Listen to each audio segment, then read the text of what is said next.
বুধবার আগরতলা নজরুল কলাক্ষেত্রে গ্রাজুয়েট এবং under graduate চাকরির অফার তুলে দেন মুখ্যমন্ত্রী ডক্টর মানিক সাহা। এদিন এক অনুষ্ঠানের মধ্য দিয়ে শিক্ষা দপ্তরের অধীন 228 জনের হাতে নিয়োগপত্র তুলে দেওয়া হয়।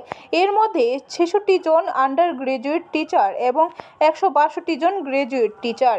এই নিয়োগপত্র বিলি অনুষ্ঠানের উদ্বোধন করেন মুখ্যমন্ত্রী ডক্টর মানিক সাহা।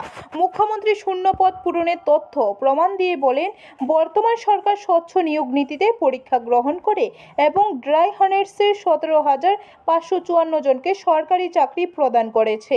রাজ্যে কর্মসংস্থানের ব্যবস্থা দ্রুত বৃদ্ধি পেয়েছে, যার ফলে বর্তমানে বেকারত্বের হার কমেছে। 2018-19 অর্থ বছরে রাজ্যের বেকারত্বের হার জাতীয় বেকারত্বের হার থেকে অনেক বেশি ছিল। তখন জাতীয় গড় ছিল 5.8%, সেখানে ত্রিপুরার গড় ছিল 10%। আর 2023-24 অর্থ বছরে জাতীয় বেকারত্বের হার 3.2% এবং ত্রিপুরাতে বেকারত্বের হার 1.7%। এই তথ্য প্রমাণ করে রাজ্যে চাকরির পাশাপাশি কর্মসংস্থানেরও ব্যবস্থা করছে সরকার।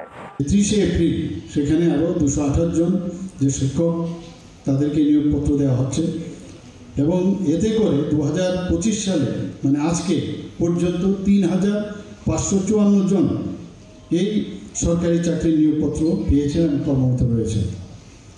আমরা বারবার সেটা আমার মাননীয় চিফ হুইপ বলেছেন সেটা যে আমাদের এখানে এখন পর্যন্ত আমাদের সরকার আসার পর যতগুলো আমরা চাকরি দিয়েছি কোথাও কিন্তু যে চ্যালেঞ্জ হয়েছে, আর চ্যালেঞ্জ যদি হয়ও সেগুলো মানে এমনভাবে আমরা চাকরি দিয়েছি আমরা জানি সেগুলো চ্যালেঞ্জ হলেও কোনো কাজের কাছে চলে না। ব্যুরো রিপোর্ট, খবর ত্রিপুরা।